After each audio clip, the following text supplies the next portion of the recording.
وسایل مورد نیاز برای این شوهر: کوکاکولا، چسب برق، چاقو. ببینید بچه‌ها، این چسب رو به اندازه این لبه‌ای که باز میشه در نوشابه میبری و اینجا میزنی به این صورت. به این صورت خیلی کوچیک.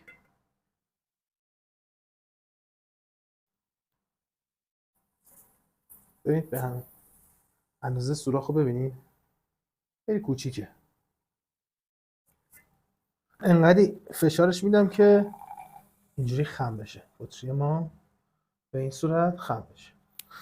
زمانی که بطریتون خم شد و این چسب رو اینجا قرار دادین، حالا زمان اجرای بازی ما. اینجا شما انگشتتون رو میذارید روی سوراخی که با چاقو ایجاد کردین و بطری رو شروع کنید تکون دادن، چون گاز داخل اینش بطری شروع میکنه به صاف شدن به این صورت.